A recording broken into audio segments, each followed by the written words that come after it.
Olá, pessoal! Meu nome é Marina, eu sou professora do curso de Psicologia da Universidade Vale do Rio Doce, Univale.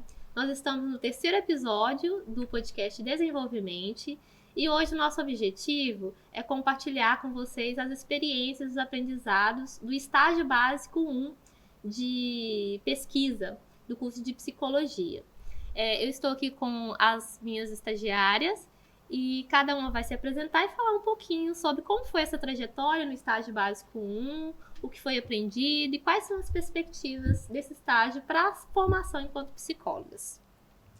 Ei, gente, boa tarde. Meu nome é Marcele, sou estudante de psicologia do quarto período, estagiária da Marinha no estágio básico 1. A gente veio hoje trazer uma temática que foi a central durante o nosso período de estágio. A gente leu vários artigos, fizemos discussões, e em meio a essa temática, que é o uso de psicoestimulantes para rendimento acadêmico dos universitários, a gente aprendeu diversas temáticas também, que a gente vai poder, temáticas e competências que a gente vai poder usar na nossa carreira como psicólogo, como pessoa, a gente evolui muito também.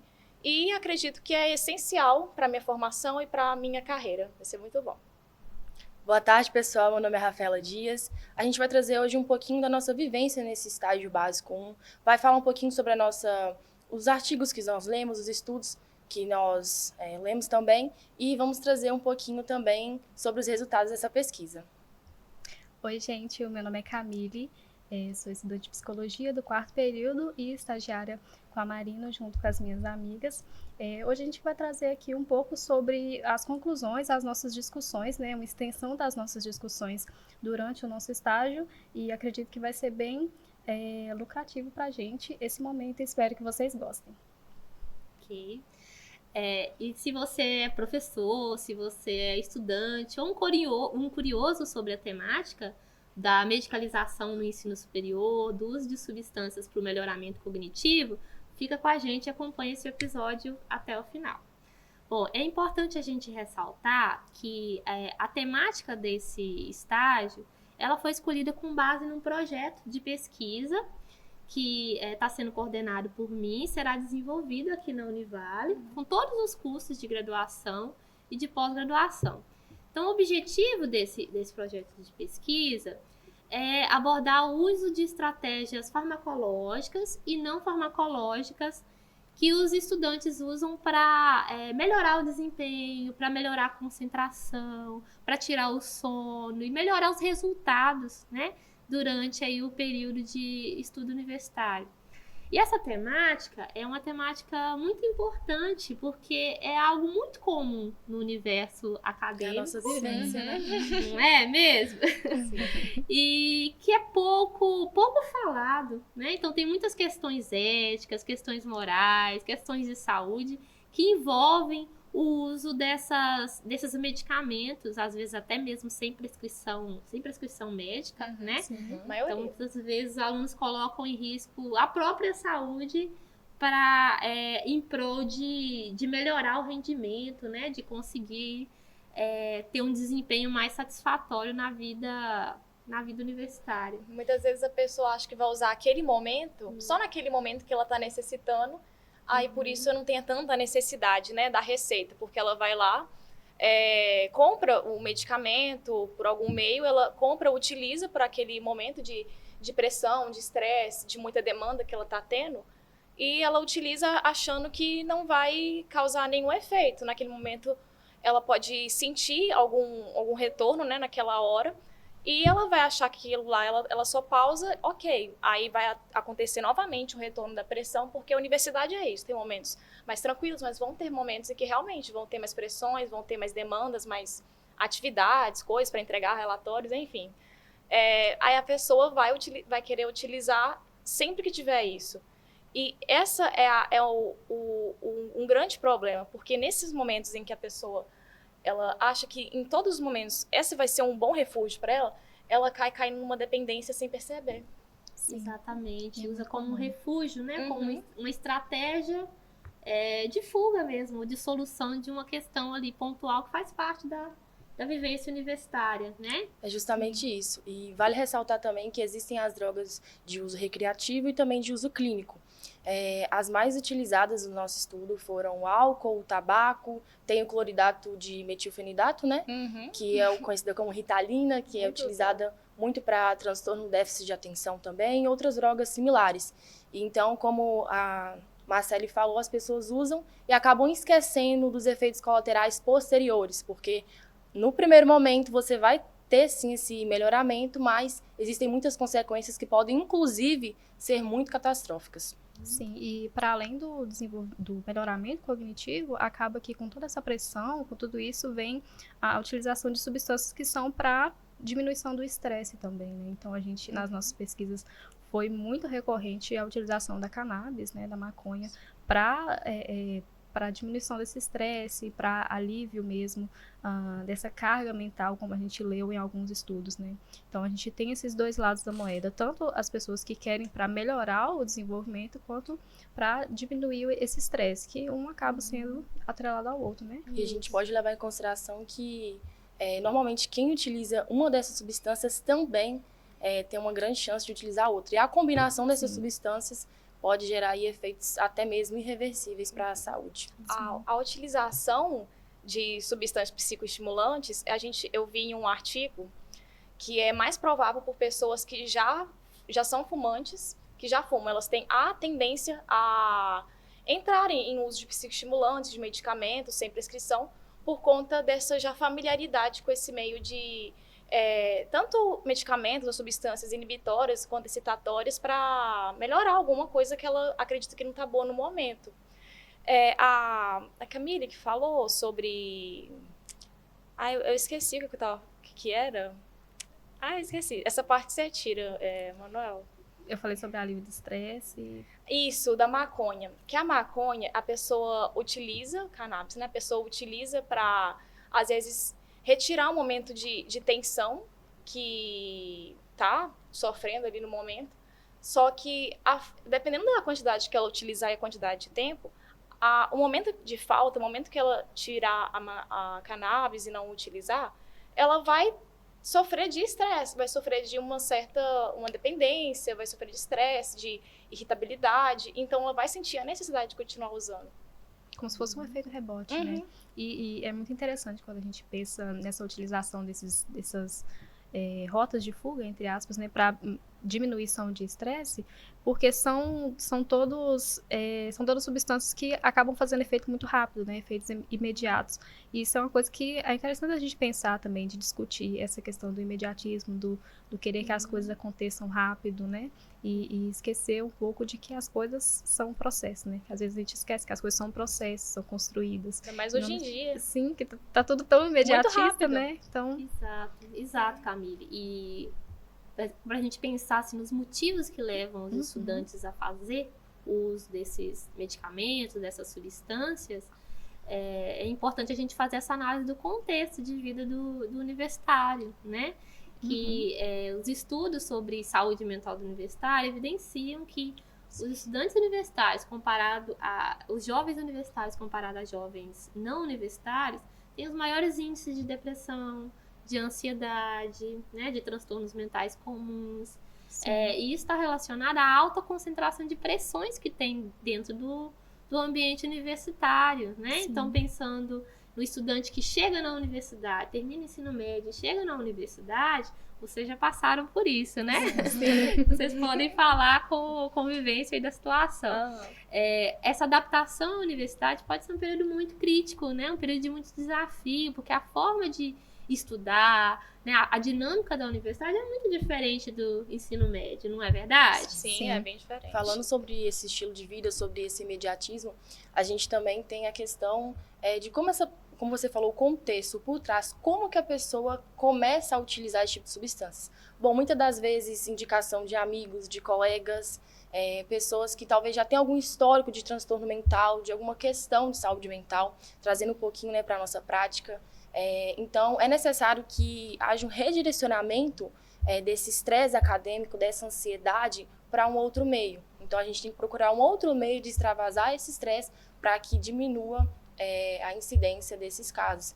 Inclusive, o uso de psicoestimulantes está associado até mesmo ao aumento de crimes, porque, por exemplo, o álcool ele vai afetar seu organismo de diversas formas, na absorção de água, na questão hormonal, na questão de impulsividade, ele vai deixar você mais impulsivo.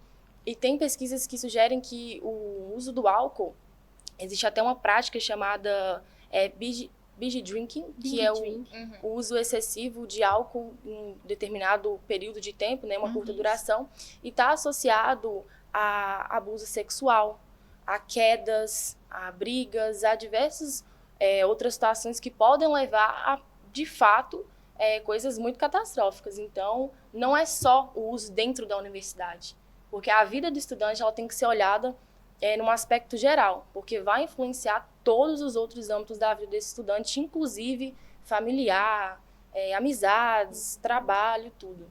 E essa questão do trabalho, de família, amigos, pode ser tanto um fator de risco quanto um fator de proteção, né? Então, a depender de onde que esse sujeito está inserido, pode aumentar a probabilidade dele utilizar esse tipo de substância ou diminuir a probabilidade da utilização desses meios, né? Então, a pessoa que, por exemplo, vem de fora da cidade para ficar aqui, mora sozinha, está longe da família, que tem menos rede de apoio, acaba tendo maior probabilidade de recorrer, né, por esses meios para melhoramento cognitivo, para diminuição de estresse, né? Então, é importante, sim, a gente pensar em todo o contexto, né, que o sujeito está inserido, porque a universidade não é o único... Não é só lá que ele existe. Isso, não está existindo. Está existindo em todos O os locais, estudante né? não é só o estudante. O estudante, às vezes, é a pessoa também que tem um emprego, que tem Sim. uma família, tá resolvendo demandas da família. Às vezes, é aquele jovem que resolve algumas coisas para os pais, que já são mais velhos e não conseguem lidar com algumas coisas. Relacionamentos, tanto amorosos quanto de amizade, familiares, enfim, né? N situações, N contextos que o estudante está inserido, ele está dentro de vários momentos. E ele querer estar presente em todos, na mesma intensidade, é uma coisa que, infelizmente, muitas vezes não vai ter como. Sim. E, às vezes, um local da universidade onde, se ele não tiver inserido da forma que a quantidade correta para que ele alcance... O mínimo esperado. Isso, mínimo esperado, que é numericamente medido, ele vai correr risco de acontecer coisas ruins com ele, que é reprovar, que é, às vezes, ter notas ruins, né, um rendimento menor. Dependendo da pessoa muito perfeccionista, uma nota, mesmo que não seja ruim, vermelha, né, assim dizendo, vai afetar ele, vai estimular ele a procurar outros meios. E outra coisa que eu estava conversando também com a Camila, antes de vir para cá, que ela trouxe para a gente que hoje em dia as coisas estão sendo medidas muito numericamente. Então a visão que você tem de uma página de Instagram, de uma página de Facebook, de Instagram, de YouTube. Isso, eu tô aqui no YouTube, eu tô esquecendo a palavra, do YouTube. A gente vê muito número, vê muito a quantidade. O que é isso? Tem pouco, então é ruim, seguidores, curtidas. A gente dá muito valor àquilo que já está enaltecido. Então, se a pessoa não alcançar um número agradável, né, adequado para o que se espera, o que seria bom para os outros enxergarem, é como se ela não atingisse o sucesso, não atingisse o merecimento de ocupar algum espaço.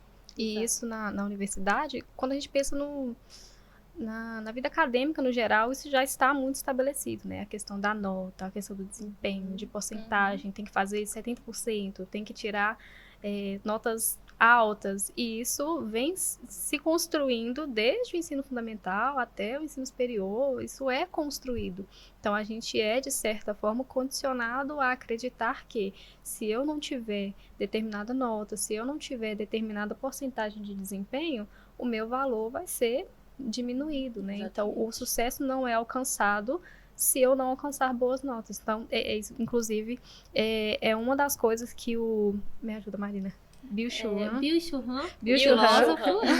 filósofo sul-coreano, ele traz na obra dele, né? Ele tem um livro que chama Sociedade do Cansaço, que a gente estudou para trazer aqui para vocês.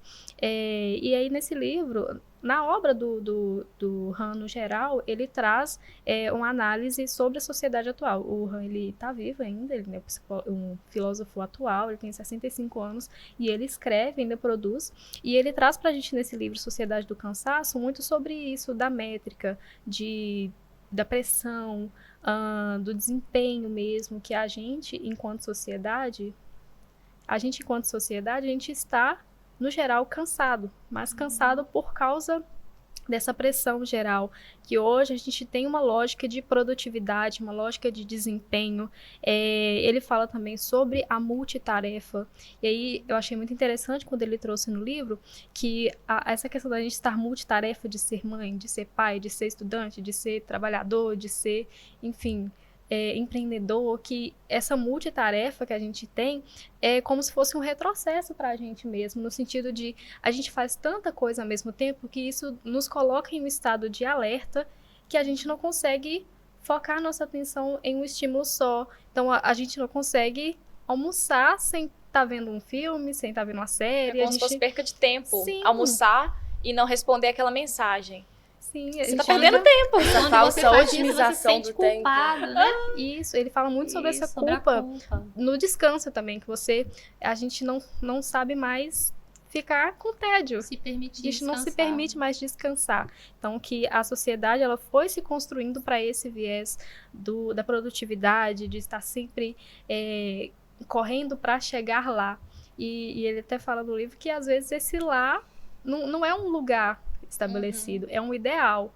E o ideal que, muitas vezes, Não cansável. não é real, é o assim. ideal apenas, né? Ele fala muito sobre essa autocobrança que é atrelada a essa pressão, enfim, e que hoje a vigilância ela é internalizada, no sentido de, antigamente, ele até traz Foucault, que é como se a sociedade ela tivesse uma imagem ali de que seria a imagem de que traz essa pressão, essa autoridade do vigiar e punir, mas que hoje as coisas foram se revertendo para essa pressão vir de nós mesmos, né? Então eu preciso ser bom no que eu faço, eu preciso, enfim, ter um desempenho bom, e a gente consegue fazer essa leitura muito próximo do que a gente está discutindo com relação à universidade, né? Isso que a Camille falou. É muito reflexo. Quando a gente pensa em estudar um grupo específico, a gente precisa entender que esse grupo específico, que no caso nosso é os universitários, eles estão inseridos em uma sociedade que tem uma dinâmica estabelecida, que tem uma estrutura já pré-estabelecida, e que a dinâmica da sociedade vai se refletir necessariamente no grupo que a gente está pensando, né? Excelente, Camila. Isso que a Camille falou é muito verdade. Eu acho muito importante a gente falar aqui sobre essa questão da falsa otimização do tempo, de você não conseguir fazer uma coisa só porque você tem que ser produtivo o tempo inteiro. A gente acha que o descanso ele não é merecido, mas ele é sim merecido. A gente tem que ter esse tempo de pausa, esse tempo para a gente se equilibrar mesmo e voltar à rotina que é muito cansativa. Então, a gente também pode trazer aqui o fato de que ser estudante não é só estar na universidade, fazer uma prova, fazer um trabalho.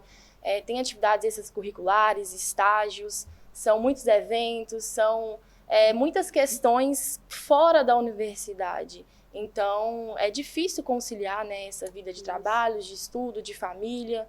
E é importante a gente falar que o descanso ele é sim merecido, que a gente tem que tirar esse tempo pra gente. E não só merecido, como necessário. Necessário. Às vezes a gente tem muito essa imagem de que é merecido.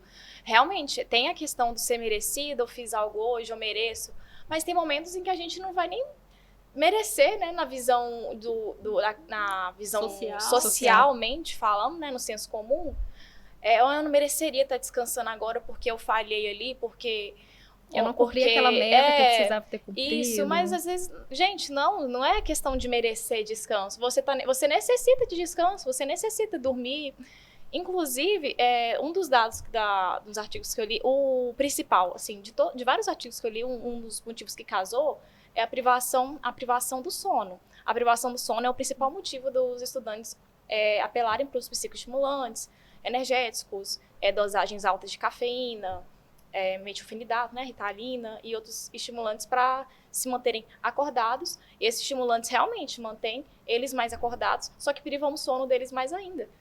Então, eles já tinham a privação, já tinham uma dificuldade para dormir, ou às vezes é falta do tempo mesmo, né, dependendo da rotina da pessoa. E eles vão ter menos ainda, porque esses estimulantes vão se manter ativos até no sono noturno, que é quando eles precisariam estar descansando, que não é questão de merecer dormir, é questão de precisar dormir, meu Deus, você vai cair de sono. Não tem Ele nem não como. Marcele, você trouxe evidência de um resultado de estudo muito interessante Tem um sobre papelzinho. a melhoria na concentração e na memória dos estudantes. Você pode relatar essa evidência pra gente? Sim, eu trouxe uma tabela de um estudo feito no Rio Grande, é uma universidade chamada FURC. E eu percebi que a memória de trabalho é uma memória muito utilizada, né, no estudo. No estudo não, é uma memória muito utilizada durante os estudos.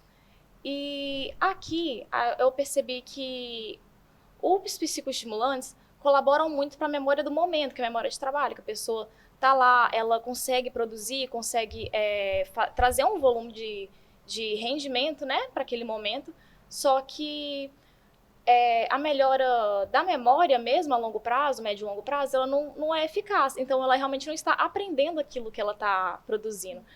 Aqui fala dos efeitos percebidos. Melhora na concentração. Realmente, os estudantes perceberam melhora na concentração ao utilizar psicoestimulantes. De 80% disseram que melhoraram, 33% disseram que não. Só que a melhora na memória, a maioria disse que não melhorou. A memória deles continua a mesma. A redução do sono, realmente perceberam que foi menor, a redução do sono teve mais redução. Melhora do bem-estar, muitas pessoas relataram que a melhora do bem-estar, sim, teve melhora do bem-estar. Só que isso se deve muito também à resolução de problema. Porque a pessoa que ela se vê capaz de resolver um problema, que ela se via imerso nele, não conseguia sair, mesmo que de uma forma não é errada, eu esqueci a palavra, enfim, de uma forma Não convencional, não convencional. É outra, mas enfim, uma forma não convencional. Né, que traz malefícios. Ela saiu dessa forma, mesmo que de uma forma não convencional, ela saiu, mas Exato. ela cai na dependência química e outros efeitos adversos que a Ritalina causa, a falta desses medicamentos, de café até mesmo, causa estresse, dor de cabeça, irritabilidade. Aumenta o nível de ansiedade, mais predisposição à depressão, Sim. né? Sim. E são esses efeitos que levam as pessoas a continuarem usando, apesar do conhecimento que se tem sobre os riscos à saúde, os estudantes continuam fazendo uso dessa prática, né? E durante o estágio a gente discutiu muito também que existe uma área, né, que tem mais propensão ao uso dessa substância, ou pelo menos é mais estudada. Nós identificamos nas áreas da saúde, né? É o Quais são público os mais motivos? estudado também. É um negócio que a gente até reparou. Algumas áreas são muito pouco estudadas. Não que tenha muita gama de estudos sobre esse tema especificamente, a gente encontrou alguns, só que ainda tem muito ainda para ser observado. Mas, por exemplo, estudantes de engenharia, de área da tecnologia... Exatas, de forma geral. Exatas no geral. As de biológicas e humanas são mais estudados do que os de exatas, mesmo com aquela pressão dos cálculos absurdos que eles fazem. E o mais engraçado é que justamente a área que foi mais estudada, que tem mais resultados em relação a isso, o maior uso é justamente em quem tem o conhecimento de que isso faz mal. Parece até contraditório você utilizar uma substância que vai te prejudicar mais do que vai te ajudar. Então, as pessoas que mais têm acesso à informação, infelizmente, são as que mais utilizam desse recurso. Nos anos finais da universidade, as pessoas estão utilizando, que são as pessoas dos anos finais, né? Espera-se que elas são as pessoas que têm mais conhecimento sobre aquele assunto. Mas os estudantes de medicina, né, que são um público muito estudado, é o pessoal que está entrando na universidade, a tendência, né? Segundo os artigos que a gente reuniu. Os pessoal que estão entrando e o pessoal que está saindo da universidade. Eles são as pessoas que têm os maiores índices de utilização. Do meio do curso é um pouco menor, ainda tem, né, claro. Só que esse pessoal do início e do final são os que tem mais. Do início porque é uma transição muito delicada, né? Sair ou do ensino médio, não necessariamente, mas muitos saem do ensino médio para a universidade, é um contexto, um ambiente muito diferente. E do final justamente pela pressão de estar formando, do que eu vou ser na vida, de como vai ser o futuro. Então essa expectativa do futuro traz essa ansiedade que acaba gerando o uso dessas substâncias. E quando a gente pensa em cursos da área da saúde, a gente também tem que levar em consideração que a maioria dos cursos, se não todos, exige que se façam atividades fora de sala de aula, né? Estágios, e aí os estágios eles demandam mais tempo, eles demandam mais empenho, eles demandam relatórios, enfim. Então, tudo isso acaba, e principalmente no final de curso, tem TCC, enfim, a gente precisa ter... Só de pensar, já deu um frio na espinha aqui, mas a gente precisa de um empenho muito maior, um desempenho muito maior, né?